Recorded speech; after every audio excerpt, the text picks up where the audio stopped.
Olá, irmãos. Dando continuidade ao estudo do Evangelho de João, estudaremos hoje o capítulo 12, dos versículos 27 a 50.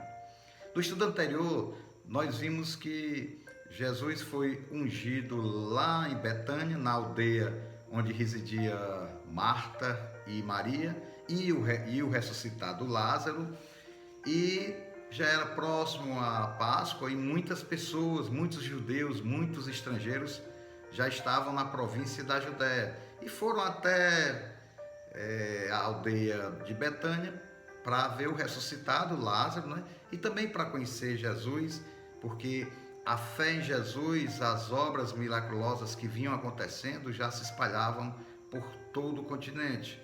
Então ali Jesus foi recebido por uma comunidade de judeus e líderes religiosos para fazer uma ceia, um jantar. E ali ele foi ungido por Maria, que derramou aquele perfume aos pés de Jesus e depois lavou os seus cabelos. Lavou Jesus os pés com seus cabelos. Continuando, Jesus fez aquela entrada triunfal em Jerusalém, em cima de um jumentinho, onde muitos judeus aclamaram ele como rei de Israel.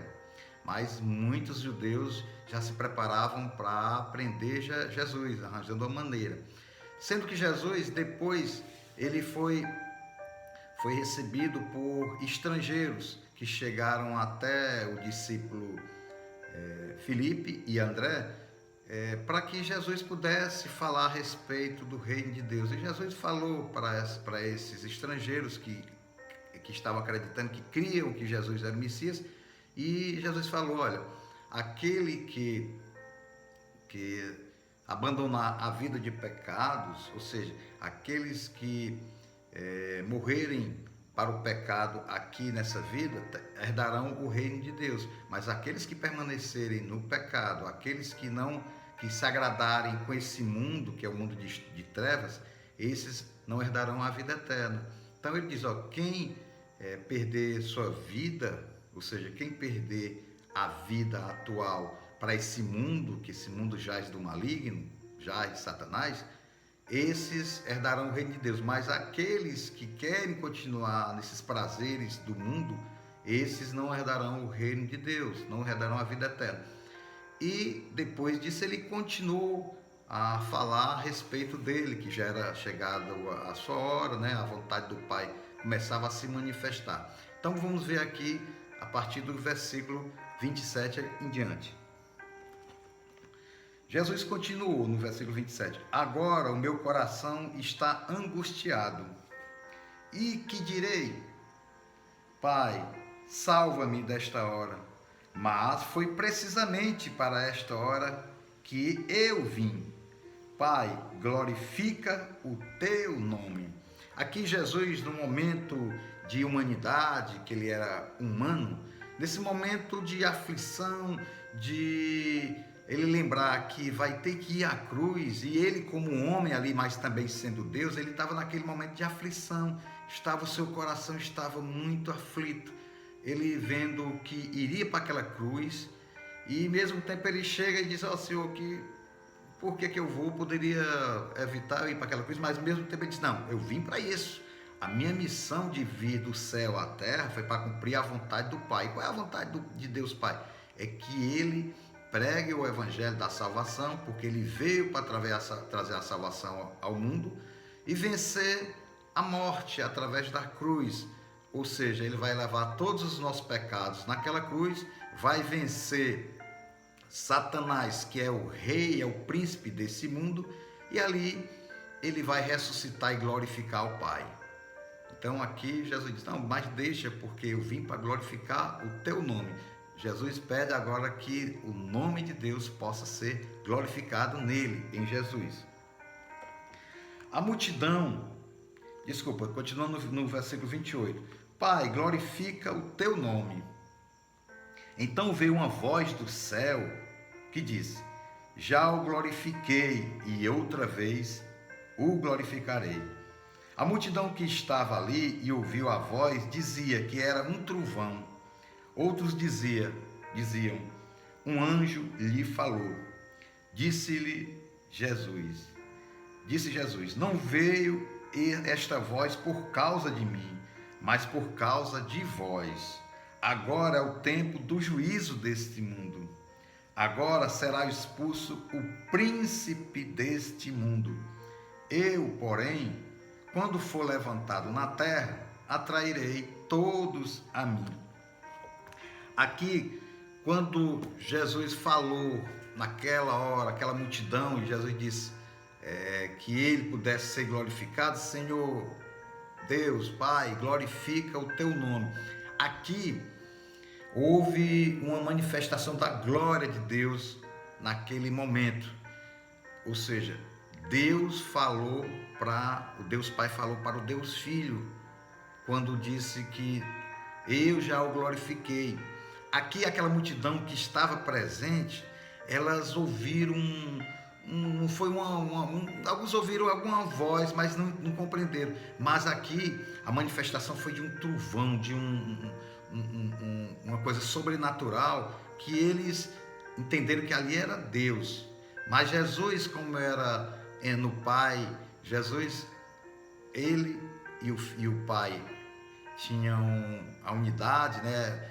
É um único, né? Através a pessoa de Deus Pai e a pessoa de Deus Filho tinham a mesma unidade. Então aqui houve a glorificação de Deus na vida de Jesus Cristo, e esse trovão que aquela multidão ouviu, foi glorificado ali a mensagem de que Deus falou para Jesus: vou te glorificar, você vai cumprir a missão que eu te enviei. Então essa manifestação aqui acontece como se fosse a terceira vez em onde Deus se manifesta a sua divindade, né? Através das aparições, da sua voz. Ou seja, aconteceu primeiro com o batismo, quando Jesus foi batizado por João Batista, lá no Rio Jordão, onde ali a glória de Deus apareceu. Esse é meu filho amado, a quem tanto me apraz, a quem tanto eu amo. E também na segunda vez que apareceu foi na transfiguração no monte, quando Jesus, ali houve a transfiguração, que ele ficou com a glória de Deus. E essa é a terceira manifestação de Deus aqui a Jesus, falando para ele de que vai glorificar o seu nome, que está presente com ele, porque Jesus quis ouvir aqui, mas ele disse: olha, essa manifestação que vocês viram aqui não é para mim, é para vocês verem que eu estou no Pai, ou que o Pai está em mim, para que vocês possam crer que o Deus que me enviou, e que vocês que crerem em Deus também crerão em mim. Continuando o que Jesus falou, Jesus no versículo 30, Jesus disse: não veio esta voz por causa de mim, mas por causa de vós. Agora é o tempo do juízo deste mundo, agora será expulso o príncipe deste mundo. Eu, porém, quando for levantado da terra, atrairei todos a mim.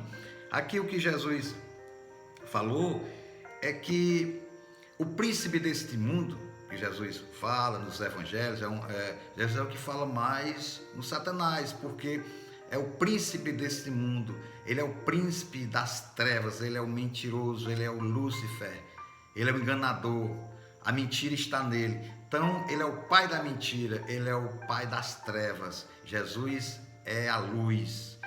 Quem está com Jesus terá a luz, receberá o seu espírito. Aqui o príncipe desse mundo que Jesus fala, o Satanás, o Lúcifer, o diabo, como vários sinônimos que ele tem.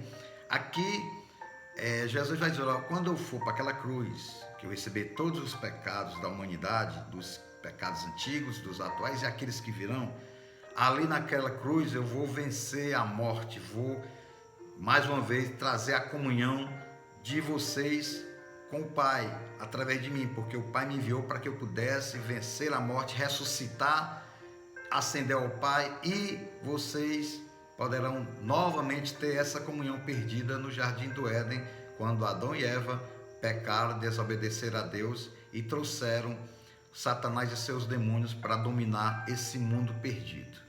Continuando no versículo 33, ele dizia isso para mostrar o tipo de morte que ia morrer. A multidão respondeu: Nós temos ouvido da lei que o Cristo permanecerá para sempre. Como dizes tu que convém que o Filho do Homem seja levantado? Quem é esse Filho do Homem? Aqui no versículo 32, quando Jesus falou que eu, porém, quando for levantado da terra, atrairei todos vós.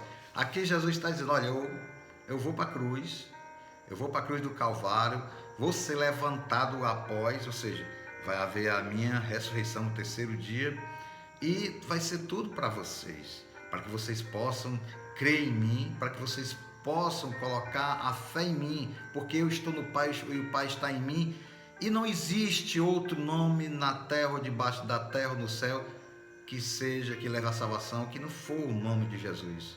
Então Jesus aqui, ele fala para a multidão, eu me levantarei e vocês terão agora a salvação através de mim. Eu sou aquele que traz essa intercessão entre o Pai e o Filho.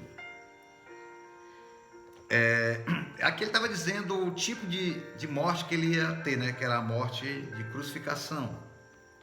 E a multidão ela ficou preocupada porque disse, não, mas o que diz que o Messias ele vai governar para sempre, o reino dele é para sempre, e você está dizendo que o Filho do Homem vai ser levantado? Jesus está dizendo para eles aqui que o reino de Deus continua, porque em Cristo Jesus, o lado espiritual, porque Deus é espírito e todos temos que crer em espírito e em verdade.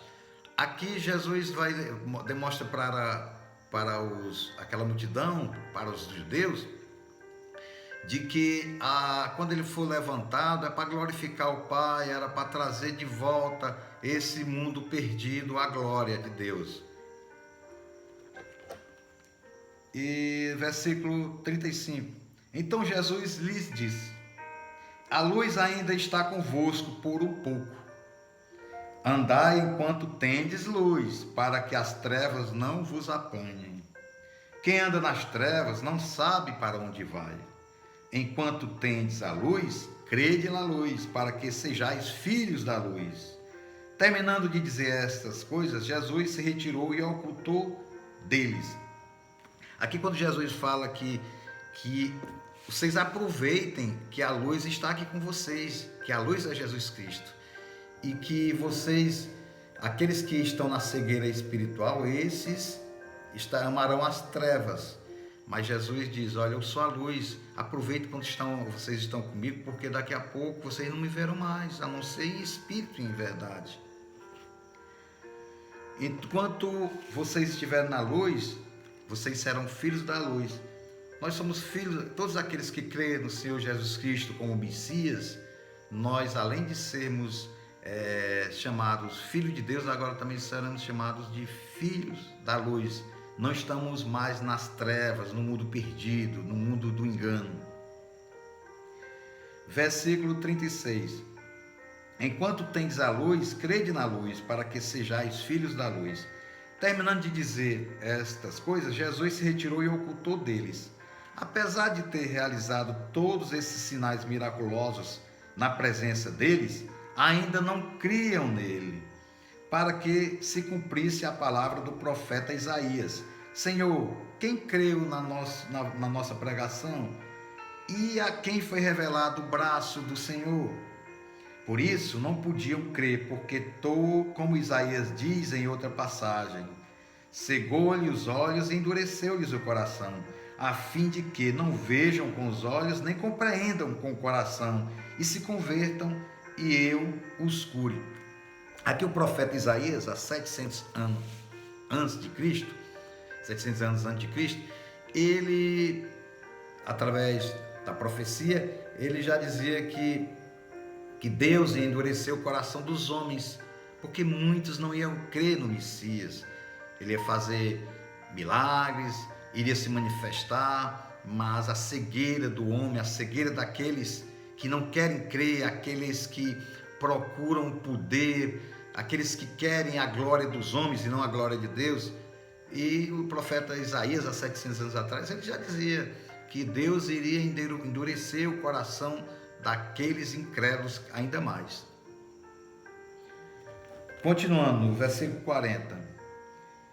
Cegou-lhe os olhos e endureceu-lhes o coração, a fim de que não vejam com os olhos, nem compreendam com o coração, e se converta e eu os cure.